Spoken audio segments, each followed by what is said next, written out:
안녕하십니까. 7년 전 아마 이 교회 개척될 때 와서 한번 여러분과 함께 예배를 드린 적이 있는데 다시 이렇게 여러분을 뵙게 돼서 너무 영광스럽고 기쁩니다. 우리 서 목사님 또 네 분 아주 함께 늘 교제하면서 또 기도로 교통하면서 여기까지 왔는데 오늘은 이 자리에서 하나님 말씀 전할 수 있게 돼서 너무 영광스럽습니다. 강단 주신 목사님께 감사드립니다.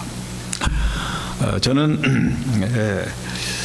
한국인으로 태어난 것이 너무너무 감사합니다. 여러분도 마찬가지죠? 안 그렇습니까? 미국에 살지라도 여러분은 한국인이십니다. 특별히 한국 교회가 부흥하게 될 때 우리가 함께 살아갈 수 있어서 너무 좋았습니다. 저는 태어날 때부터 어머니에게서 신앙의 길을 인도받았습니다. 그래서 평생 지금 78년 동안 예수님을 믿고 살아온 삶에서 참 하나님께 늘 감사하며 살아가고 있습니다. 여러분들도 한국인으로 태어나서 또 특별히 믿음을 갖게 된 것이 얼마나 감사한 일인가요? 특별히 저는 이 목사가 된 것에 대해서 너무 하나님께 감사하고요. 주님을 섬겨 나왔다고 하는 이것이 참 때로는 자랑스럽고 그렇습니다. 어릴 때에 교회 다니는 것은 부끄럽다고 생각을 한 적이 있습니다만은 지금은 얼마나 당당하고 귀한 일인가를 생각하고 있습니다. 저는 오늘 이 자리에서 잠시 말씀을 나누고 싶은 것은 어떻게 살 것인가 하는 그런 이야기를 잠시 나누고자 합니다. 여러분은 6.25 이후에 6.25 한국 전쟁 이후에 가장 존경받는 목사님 한경진 목사님을 잘 아실 겁니다. 그분은 98세에 하나님 기품으로 돌아가셨는데요. 은퇴를 하시고 남한산성 뒤쪽에서 은거하시면서 남은 생을 보내셨습니다. 그분이 돌아가실 때가 다 되었을 때에 한국 교회의 지도자들이 그분을 방문했습니다. 여러 가지 이야기를 하는 중에 이제 마지막에 목사님 저희 후배들에게 남겨주실 귀한 말씀이 있으시면 한마디 해 주십시오 라고 부탁을 드렸습니다. 이때 고개를 숙이고 계시던 목사님께서 천천히 하시는 말씀, 목사님들 예수님 잘 믿으세요. 예수님 잘 믿으세요. 이것이 그분의 마지막 부탁이었다는 것입니다. 큰 어떤 교훈이라도 주실 줄 알았던 이 젊은 목사님들이 교계 지도자들이 약간 실망을 했죠. 평생 우리가 예수님 믿어왔는데 예수님을 잘 믿으라니. 처음에는 그 말이 조금 이해가 안 됐지만 돌아오면서 생각해 볼 때에 사실 이 일보다 더 중요한 것이 어디 있는가. 예수 믿는 사람이 예수 잘 믿는 것보다 더 귀중한 일이 어디 있어요? 목사님들이 예수님 잘 믿어야 성도들도 잘 믿는 거 아니겠습니까? 그 후에 목사님들이 더 깊은 감동을 받았다고 하는 이야기가 지금 우리에게 전해지고 있습니다. 옳은 말씀이지요? 오늘 이 자리에 뭐하러 오셨어요? 예수님 믿되 잘 믿으라고 오신 거 아니에요? 네, 잘 믿는 것 이거보다 더 소중한 것이 없어요. 그러면 어떻게 하는 것이 예수님을 잘 믿는 건가? 여러 가지 하나님 말씀을 보면 내용들이 있습니다. 그러나 한마디로 말하면 우리가 예수님을 주님으로 삼았으니 또 하나님을 아버지로 모셨으니 우리가 할 수 있는 일은 주님을 따르는 일입니다. 우리는 예수님을 주인으로 모신 사람들입니다. 그리고 하나님을 아버지로 모신 사람들입니다. 우리가 그분에게 할 수 있는 일이 뭐예요? 그분을 순종하고 따라가는 것 아니겠습니까? 오늘 이 시간 예배를 드립니다. 예배에서 찬송을 올렸습니다. 기도를 올립니다. 헌금을 올립니다. 헌신합니다. 그 다음에 우리가 할 일이 뭡니까? 그분 말씀을 듣고 이제 세상에 나아가서 순종하는 거 아니겠습니까? 그렇기 때문에 교회 와서 예배드리면서 목사님의 말씀을 잘 듣고 그 속에서 하나님이 원하시는 마음이 어떤 것일까, 하나님의 뜻이 무엇인가를 잘 분별해서 그대로 살아가는 것이죠. 로마서 12장 1절 말씀하시죠. 그러므로 형제들아, 내가 하나님의 모든 자비하심으로 너희를 권하노니 너희 몸을 하나님이 기뻐하시는 거룩한 산제물로 드리라. 이는 너희가 드릴 영적 예배니라. 이게 예배입니다. 그 다음에 뭐라고 해요? 그 다음에 너희는 이 세대를 본받지 말고 오직 마음을 새롭게 함으로 변화를 받아 하나님의 선하시고 기뻐하시고 온전하신 뜻이 무엇인지 분별하도록 하라. 이 시간 여러분은 하나님 말씀을 들으면서 하나님의 뜻을 분별하고 뜻을 따라서 세상을 향하여 나가서 하나님 말씀대로 하나님 뜻대로 살아가는 것입니다. 이것이 신앙생활 아니에요? 이것이 예수님을 잘 믿는 거 아니겠어요? 그런데 우리가 하나님께 예배드리고 주의 말씀 듣고 순종하기를 원하지만 오늘 기도하신 것처럼 세상에 나가면 또 우리가 말씀을 잊어버리고 세상 쫓아 살 때가 얼마나 많습니까? 그래서 다시 죽게 돌아오면 그럼 또 하나님 잘못했다고 얘기를 하고요. 그러니 하나님 말씀을 순종한다는 게 결코 쉽지 않아요. 거기는 두 가지가 있습니다. 첫째로는 우리는 자기 마음대로 살고 싶어하는 아주 죄된 성품이 있어요. 절대로 우리는 마음대로 살면 안 되거든요. 하나님이 사람을 창조하실 때 하나님 말씀대로 순종해라, 그렇지 않으면 죽는다라고 분명히 말씀을 하셨음에도 불구하고 우리는 자꾸 하나님 말씀을 잊어버리고 자기 좋은 대로 살고 싶은 마음이 있다는 거예요. 두 번째로 사람에게는 누구의 지배를 받고 싶지 않아요. 그래서 늘 거부감이 우리에게는 있습니다. 여러분 자녀를 키워보시면 알잖아요. 벌써 너댓살만 되면 저들이 부모 말 듣나요? 지멋대로 행동하잖아요. 우리가 아이들을 학교에 보내는 이유가 뭐예요? 많은 공부를 하도록 하는 것도 있지만 중요한 것은 네 마음대로 살지 말아라 이거거든요. 그렇죠? 그거 배우는 거 아니겠습니까? 너는 더불어 살아가는 사회 속에서 함께 사는 법을 배워야 된다, 이렇게 해서 해야 되는데 요즘에 학교에서는 그런 거 안 가르쳐주고 그냥 지식만 넣어주니까 아이들이 독불장군이 된단 말이죠.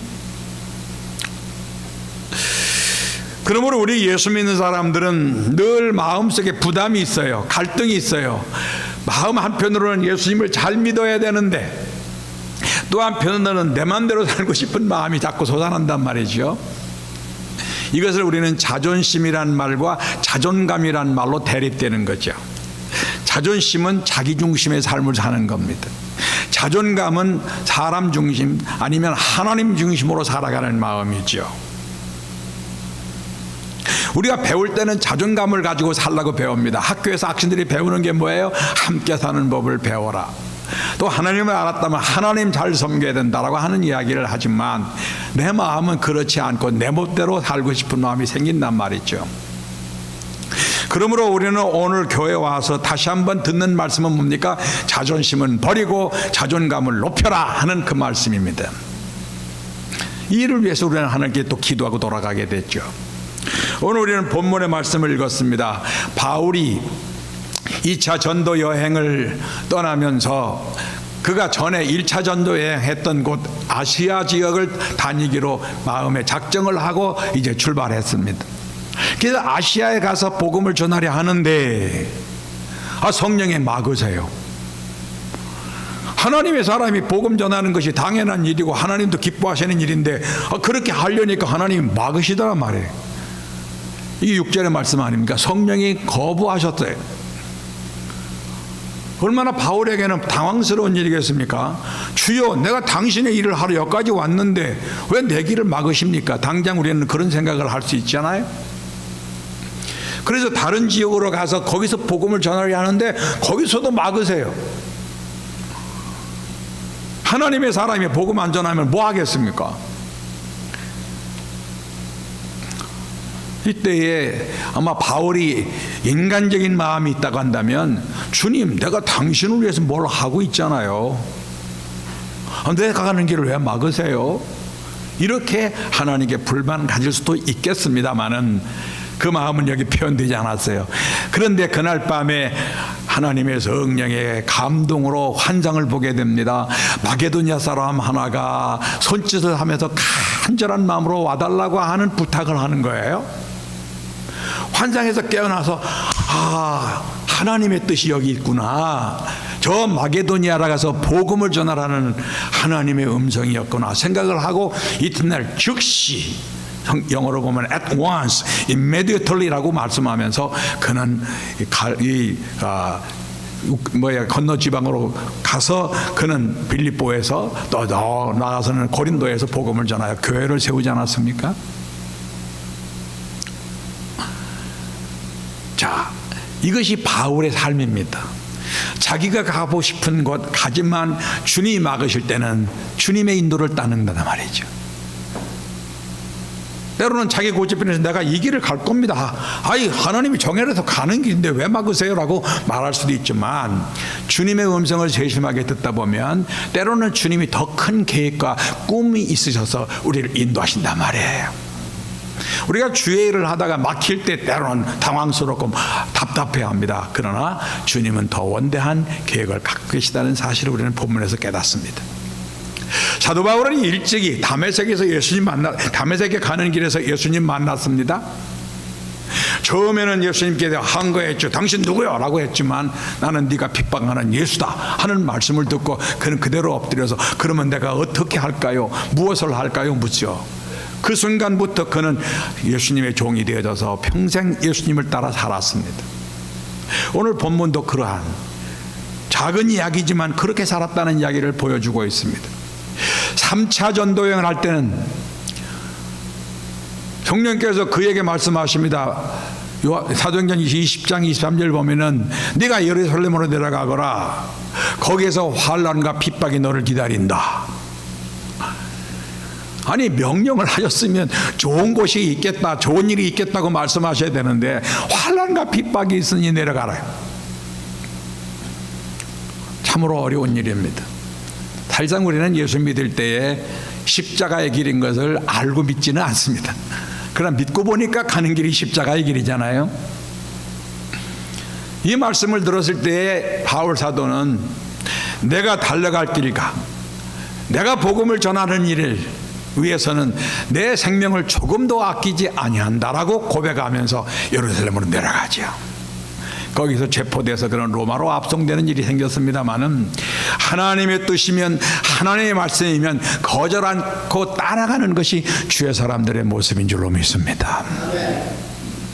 성경에서 많은 사람들이 우리에게 신앙의 모범을 보여줬습니다.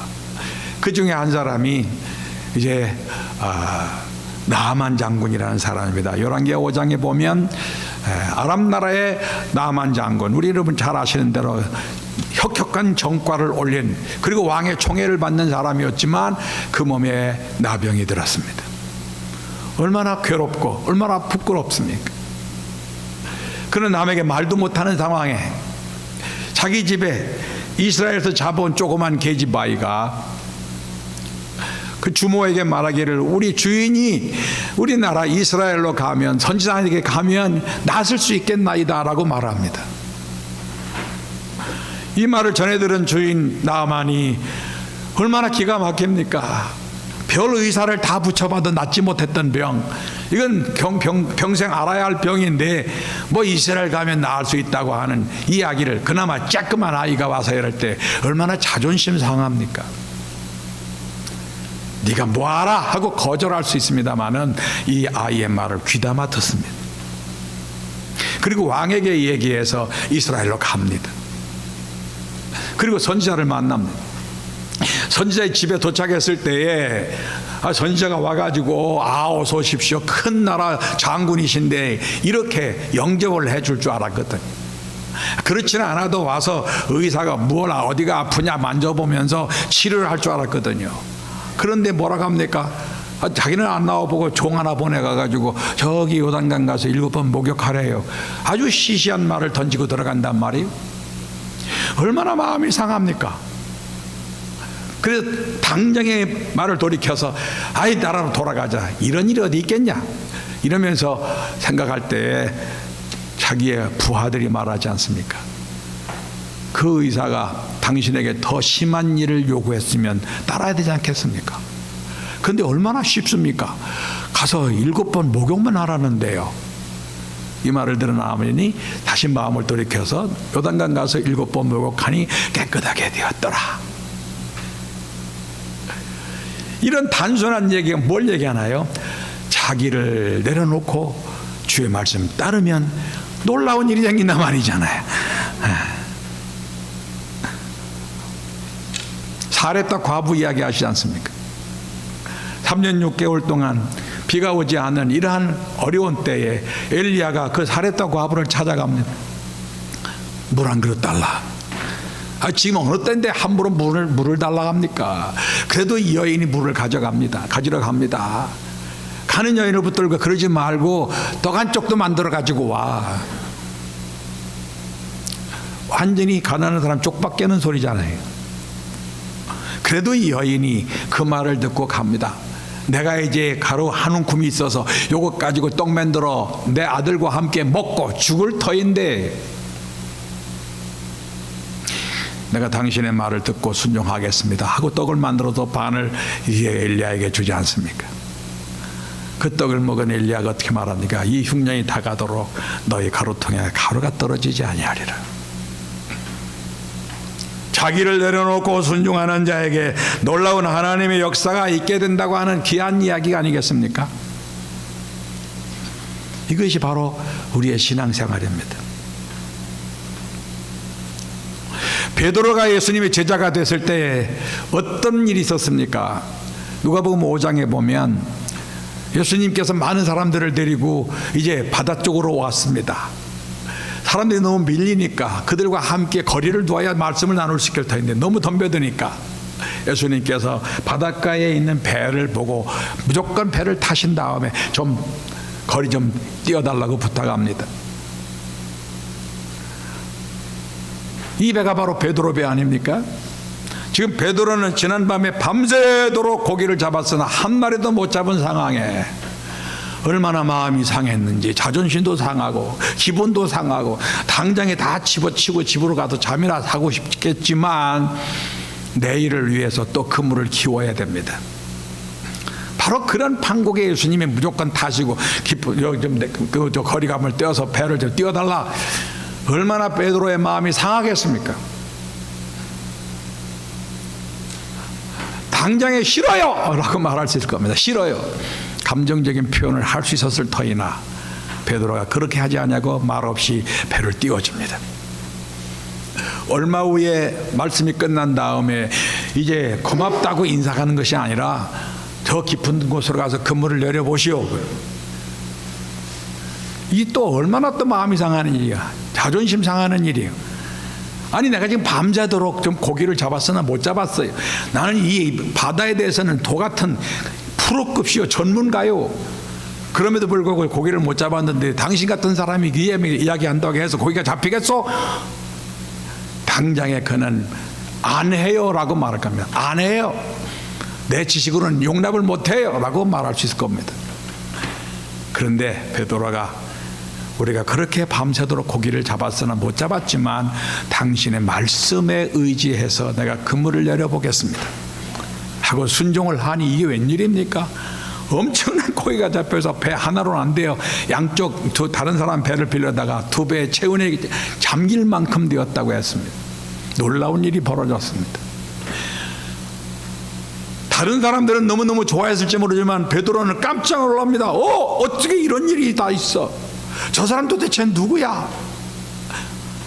내가 이 바다에 대해 전문가라고 자부했는데 저 사람 앞에 내가 아무것도 아닌 그런 존재가 됐다고 생각하니까 너무 부끄럽습니다.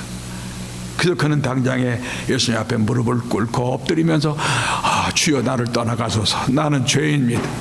감히 당신을 못 알아보고 이렇게 내 앞선 자존심만 가지고 있었음을 용서해 주십시오. 그때 예수님께서 나를 따라오너라, 내가 너로 사람 낚는 어부가 되게 하리라. 이 놀라운 일을 말씀하죠. 높으신 당신을 쳐다볼 수도 없는 나에게 제자가 되게 하신다는 거예요. 이때에 그 할 수 있는 말, 나는 못해요, 나 못해요라고 말할 수 있는 상황입니다. 그런데 베드로는 그대로 예수님을 따랐다고 말씀하고 있습니다. 인격적인 문제, 싫어요, 감정적이죠. 안 해요, 이건 지적인 문제죠. 못해요는 이건 의지적인 문제입니다. 이 세 가지를 놓고 그는 시험을 받고 합격이 됐습니다. 때때로 교회 일을 하다 보면 여러 가지 핑계가 많죠. 싫어요, 안 해요, 못해요, 이런 이야기로 하나님의 일을 거절하는 분들이 많이 있는데, 바로 제자의 조건이라는 것은 그것을 벗어나는 것이죠. 우리는 이미 예수님을 주님으로 믿고 사는 사람이요, 하나님의 자녀입니다. 주님께 순종하기로 작정한 사람들입니다. 우리가 종종 부르는 찬송이 있잖아요. 주님 뜻대로 살기로 했네. 아시죠? 같이 부릅시다. 주님 뜻대로 살기로 했네. 주님 뜻대로 살기로 했네. 주님 뜻대로 살기로 했네. 뒤돌아서지 않겠네. Pastor, you know that? I've decided to follow Jesus. I decided to follow Jesus. I've decided to follow Jesus. No turning back, no turning back. 이것이 우리 그리스도인의 모습 아닙니까? 우리 이렇게 살기로 작정하고 이 찬송을 부르고 있습니다. 그런데 어떻습니까? 우리는 이 말씀을, 이런 찬송을 부르면서도 우리는 그렇지 못할 때가 너무 많고요. 더 심한 경우가 있습니다.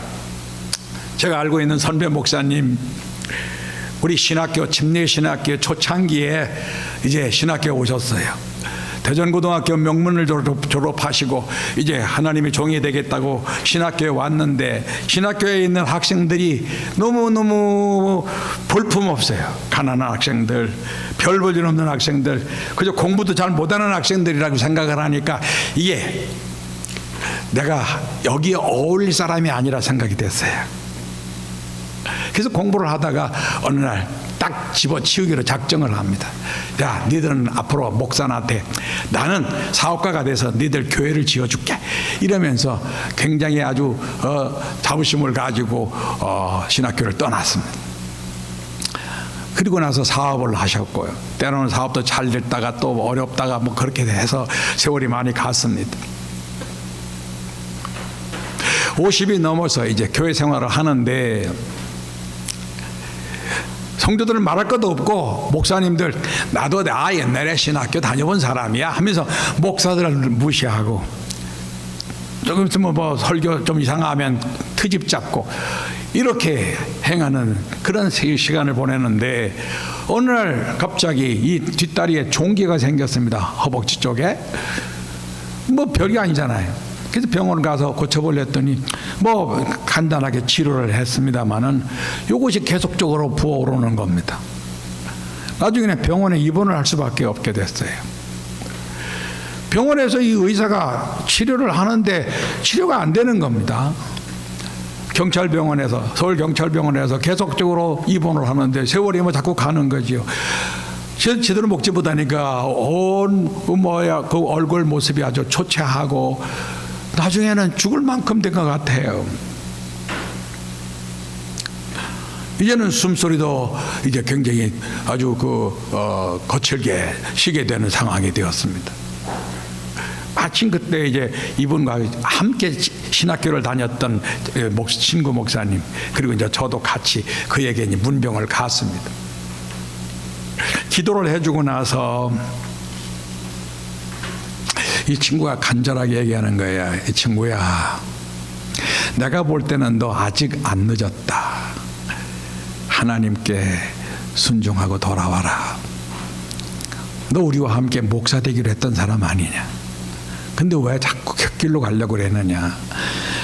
혹 하나님께서 너에게 마지막 기회를 주시는 것 같다. 그러니 이제 네가 회개하고 하나님 한번 살려주시면 내가 주의 종이 되겠나이다 하고 고백하면 안 되겠냐?